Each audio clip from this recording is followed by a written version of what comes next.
Welcome to week number 6. We start the second part of this course. So today, like the other weeks, we look at your textbook and we review 3 chapters. Next week, we will look at another 2 chapters, finally 2 chapters, and then we will come with the summary. So this class is about human resource management, and we look at different aspects of the topic. We started with the first chapters talking about the environment in which the human resources actually operate. Then we look at the beginning of the process when we acquire, basically we select, we hire resources. And then a second topic, which is the training and the developing of the careers for the people we have in the organization. And then the last chapter we looked at last week, actually 2 weeks ago, was about performance, how to assess and improve performances. Why? Well, we said because not enough to have resources that are motivated, that are skilled, that are enthusiastic about the job. They also need to perform, which is to deliver whatever result is necessary. And so today we are looking at another 2 chapters focusing on the performance. We will see the management of a performance, or management of a people performance, and how to keep the people, because good people usually want to fly, which basically means want to have careers, fast careers. And so if the organization is not able, for whatever reason, to offer new opportunities to these high performance people, they leave the organizations, they go somewhere else. And so how we can keep these people. And then we will start another topic with chapter 12, which is compensation. Because of course, nobody is working for glory. Everybody wants to be compensated, means to receive money and other benefits. And so we have to understand what exactly is the salary and the other kind of compensations and how they fit into the management of human resources. This is basically the plan for today. So when we talk about performance, as we said previously, it's about basically the output of somebody's activity. And so let's say I am a marketing manager and the performance is to reach 1 million potential users. I am a technology guy, the director of technology, and my performance is to provide detailed information about each and every individual working for the company at the level of incredible detail. So basically, performance is the output. And of course, if I am the marketing manager, I don't have only one performance. I have several performance. For example, I have the performance with my superior. I have the performance with my colleagues. I have my performance with my associates. I have the performance with the rest of the organization. I have the performance on many things. So it's not just as a marketing manager, I have one performance, which is, for example, to increase the number of users or to transform 10% of the users into periodical buyers. I have several performance. And so these chapters, chapter 10, is about what is performance, how is performance management, and how performance can actually measure. So as I just said, first thing is to define the performance. What is performance? in my case, of course. And then we have to define the goals. As I said, the goal is, for example, to make 3 of my associates intensively engaged with their job.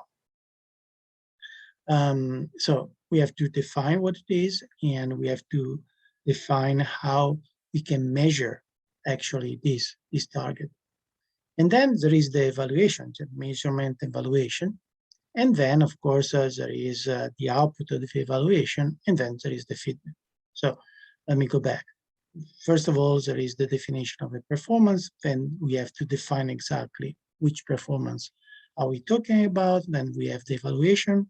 Then we have the result of the evaluation, and then we have the feedback. So let's say, for example, that my job is to transform 10% of the users in periodical buyers. Well, okay, so performance is about transforming users into buyers. The goal is 10%. And so there is how we measure this, and I don't know, there are some technical things we can do to measure. So there is the evaluation. And so we collect all the data, and finally comes out that it is 11%. And so the 11% is good. It's actually better than the goal, or maybe it's 5%. And so 5% is not good. And so the feedback is not good enough, and so we have to do more. And eventually, what is possible to do more to help me to reach the 10% now that we know that I reached only the 5%. So of course, whatever performance we have to define or so, this performance has to be related with the strategy of the company. Of course, so basically, if my goal is to increase to 10% the number of users who becomes buyers, that is because there is a grand strategy of the company that makes this an important performance to reach. So we say, and no, we have to define a performance, and the performance is to increase to 10% the users who become the buyers. This is quite simple. But let's say, as I said before, that the performance is to make my 3 associates very motivated. What very means, how much is very motivated, rather than discretely motivated or just motivated. And so in human resource management in history has developed a different way to measure performance. One, of course, is to make comparison. So let's say they go to my associate today and they say, hey, how motivated you are from 1 to 10. And he says, or she says, 3. Okay, fine. After 1 year, they go back to this guy and they say, oh, how much motivated you are now? And I don't know, from 1 to 10, 5. Okay, so that is the measurement of the performance. I was able to move this associate from 3 to 5. Of course, it's more complicated than that, because it's not, even if now he is more motivated, it doesn't mean that is because of me. So it can be more complicated than that, but I'm trying to make it very simple. And so, one way is just to compare. So in your book, you find a few ways in which performance is measured. For example, there is the attribute, which is probably the most famous. So where basically for every attribute there is a ranking, and there is a scale, and then there is a ranking, and basically works this way. There are the results. So just the results. So 10% of turnaround of the users into buyers.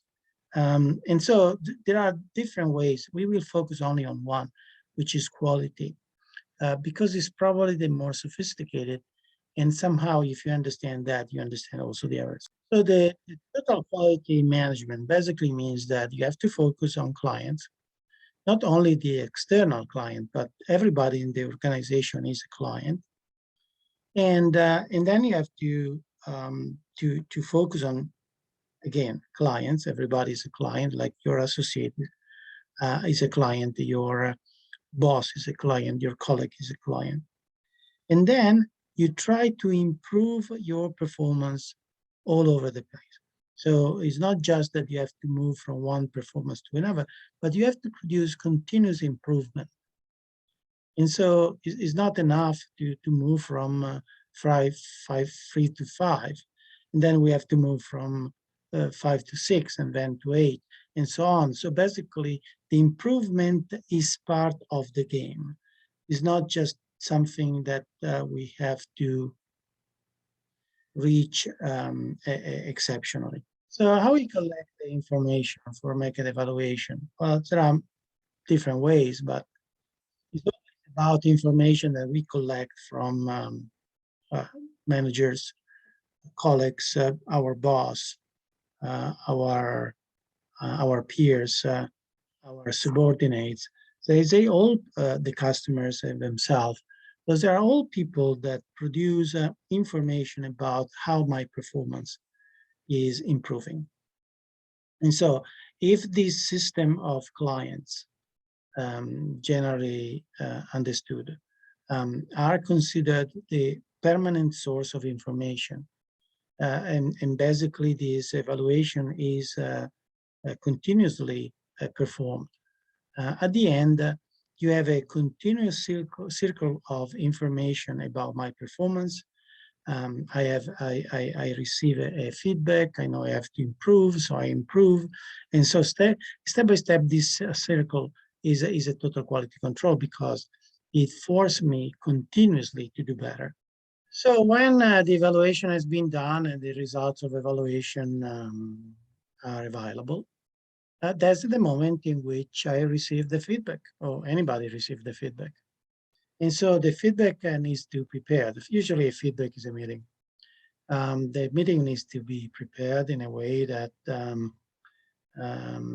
is not too celebrative if I receive a good output, a good evaluation, and is not humiliating if I receive a bad output.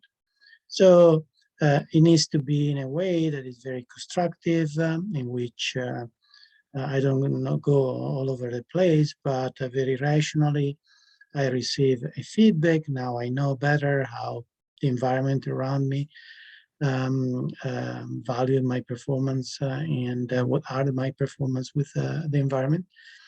And in this way, then the last step, of course, is how to improve performance. Of course, there is always something that can be improved. Even if I receive a good feedback, there is always something that is missing. Even if I receive a global, let's say, a general good feedback, there are some things, there is always something, in particular element of these different performances that can be improved. And that's basically what is the next step. So one of the a few weeks ago, we saw all this process to attract and select and hire people.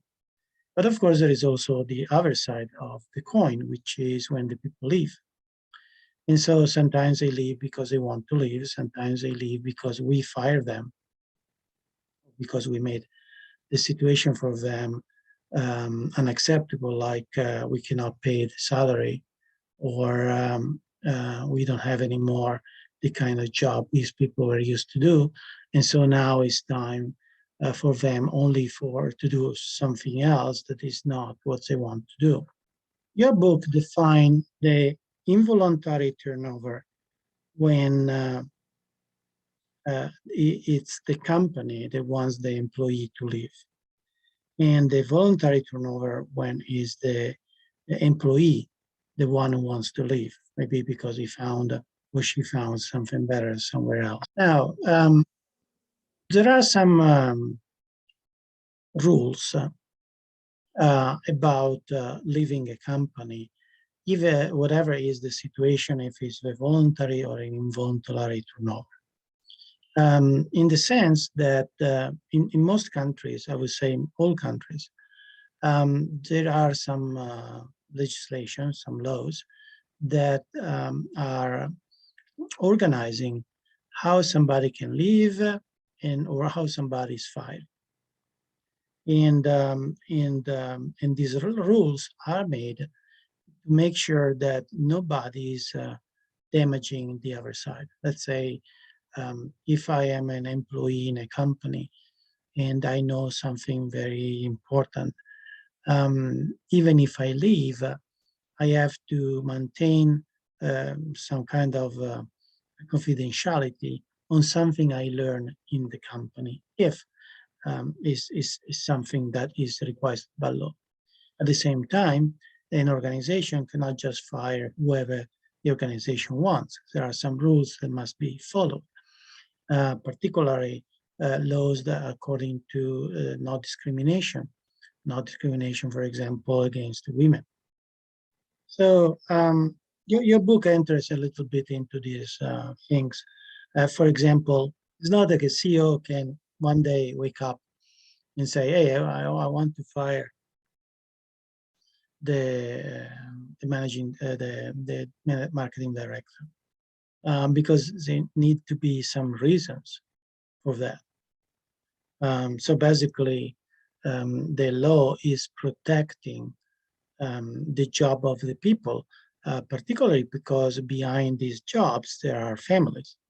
And so, if I am the marketing manager and the CEO doesn't like me, want to fire, well, this is not just that. There are more implications than that. I receive a salary. With this salary, I'm paying a mortgage. With the mortgage, I live in a certain place with my family, my 2 kids. So it's not that the CEO can just wake up one day and say, "Hey, I don't like Enrico, I want to fire him."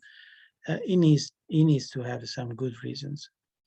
If he has no reason and he wants to fire me anyway, he goes against the law. So he make himself liable of a legal proceeding. The same is in terms of privacy. Let's say the company knows a lot of me because, of course, he knows where I live. He knows what is my bank account and other information. Maybe if I'm healthy, if I'm not healthy. All this information must be remaining confidential, because otherwise the company become liable of a legal proceeding. And the same, as I said, is the employee. When he leaves the company, cannot bring the secrets of the company with there. So if I'm fired, again, there must be some reason. And, some reasons are I'm always late. I was drunk one day when I was at the office, or I treat badly, I harass my colleagues, I stole assets from my company. I use things of the company like are mine. All these things are not good. So there are good reasons for being fired. You're interested in more details about how to solve the problem when the employer and the employee disagree on the discharge, basically on the separation of the employee from the company. And of course, one way is to go to the in front of a judge, but your book says there are many other things. For example, there is a mediation, there is an arbitration. And in your book, is basically explain what is the difference between arbitration and mediation. So the mediation is when the two sides um, appoint a third party, and the third party tried to make a mediation between the two. It goes from one side, it goes on the other side, and try to fill the gap between the two sides. The arbitration is the two parties select a third party, but the third party can decide. And the decision of the third party is binding for the two sides that are disputing.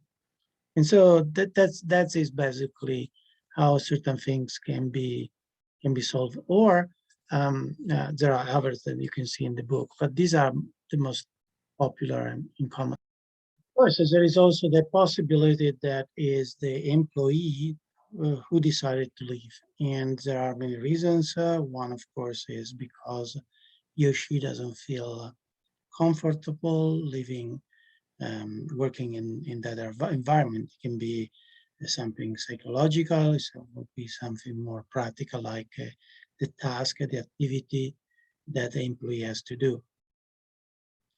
Or it can be only psychological, so the environment doesn't fit, or maybe the environment is too tense and the employee doesn't like it. Your book summarizes all these different aspects as job dissatisfaction. Means that the person is dissatisfied with the job he or she is doing. And of course is looking around, trying to find another job, or more simply receive an offer that is better than the actual job he or she is doing. So the last page of chapter 11 in your book, try to explain what to do to make sure that people are satisfied in their job. And I found that these pages quite useful. However, we have also to understand that maybe the company is doing whatever is possible to make these employee satisfied with this job, but maybe he or she is not satisfied for whatever reason. So it's not that the organization has the control on everything. And so the company has the duty to make sure that every employee is treated well, and he or she can find motivation in working in the company. But at the same time, the organization has not the power and doesn't need to have the power to basically enter in the mind of the people and tell the people what to do. So the people are still free to do and to think whatever they want. The last part of the last element of this chapter I want to mention is the outsourcing service. Also plays outplacing, which is a service that in the last 10, 15 years has been introduced. If a company decides to fire somebody for whatever reason, maybe the market is going down and there is no money to pay everybody, and so somebody has to be fired. This service is a psychological and practical help for the people who are fired, not only to find another job, but also to psychologically pass through this very difficult moment. It is not an easy moment to be fired, and of course, it touches the identity and the self-esteem of people. And this service is there to help people not to lose their self-confidence, to understand exactly the grand scheme of things, and to be ready to start over in another organization, in another company. So this is something that helps the transition from one company to another, or at least it is facilitating the moving out of the people from an organization that for whatever reason cannot longer sustain them. Of course, we like to work in a place where we are motivated, we can express ourselves and so on. But most of the time we work because we receive money. How much money? And so the first thing is on the side of the organization has a limited amount of money to spend for people. And so if they give $1 million to the CEO and they have $2 million for salaries, all the other $1 million has to cover all the expenses and the salaries of all the other people. But if the organization does $500,000 to the CEO, now the organization has $1.5 million to distribute as a salary to all the other people. So to decide as much how much every single person in the organization, individual, is going to be paid is really important. It's called salary planning. Another way to call it is pay structure. So basically, you have to define in advance how much money you want to pay the marketing director, the accounting director, the financial director, and so on. And so at every level of the organization has to decide how much money it wants to allocate for every single person, every single individual. Now, when I say that the organization decides how much to pay, this is true, but with some limitations. And the limitations are, first of all, that there are laws, once again, that define the way organization can pay people. One set of laws are about the equal employment opportunity. So everybody must be treated equally. Everybody has the chance to be paid in the same way. When I say everybody, means women, men, any race, any kind of difference that is not related to the ability and the competence of the individual cannot be used as a way to reduce the salary or to perform different kind of payment. Let's say for the same job, one woman and a man applied as whoever is selected must be paid at the same. Not any discrimination can be done because somebody is a man or a woman. Another thing is about the minimum wage. This is true in the United States. There is a minimum salary that somebody can receive. The organization cannot go under this minimum salary because it's against the law. And then if the salary is for a certain amount and you're paid for a certain amount of time, and if you work more, you have to be paid more. So let's say you are paid for 40 hours a week. If you work more than 40 hours, you need to be paid for this overtime. Another legislation that is quite in place in many countries is about child labor. So not people under 14 years old, 16 years old, or 18 years old, depending on the country, can work in an organization. And because the idea is that this is a time when children go to school. And so if they want to go to work, of course, there are some possibilities, but everything is overregulated by law. Of course, there are many elements that enter into the evaluation of the value of a job and how much a job must be evaluated and paid. For example, the economic conditions. If the economy is going up, there is full employment, it's difficult to find people, and so you have to pay more to attract people. If you are in a downturn and the economy is going down, a lot of people are looking for a job, and so it's much easier to find people and pay them less because, of course, there is more of supply of labor. So it depends.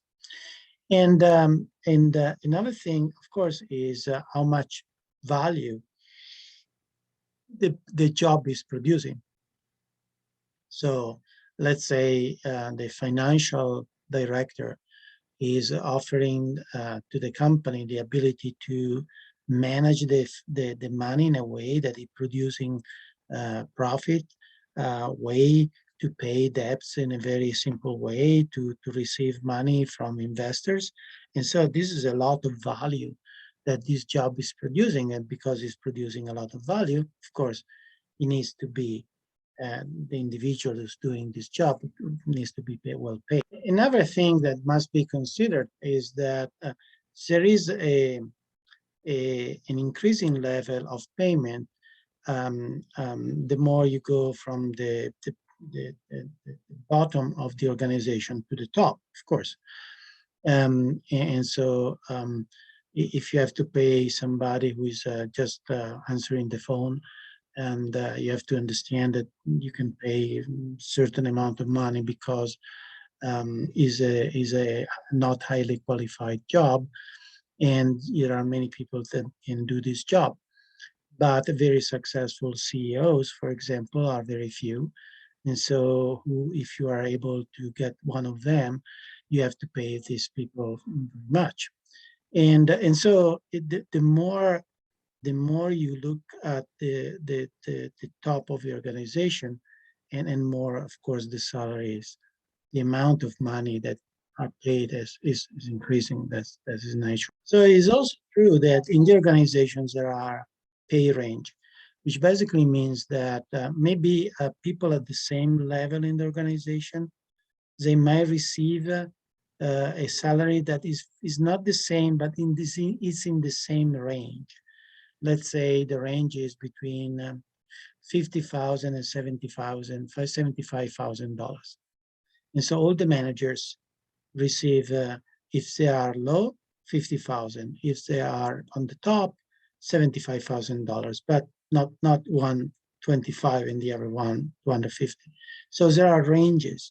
That's help to produce some kind of fairness inside the organization. Your book talks about fairness, in order then, if I am a manager in a part of the organization and you are a manager in another part of the organization, and we just chat and we say each other how much money we make, then we discover that maybe you are making more money than I do, but maybe 20%, 30% more than me because you are better than me, but not 200,000% more than me. That is basically what fairness is about.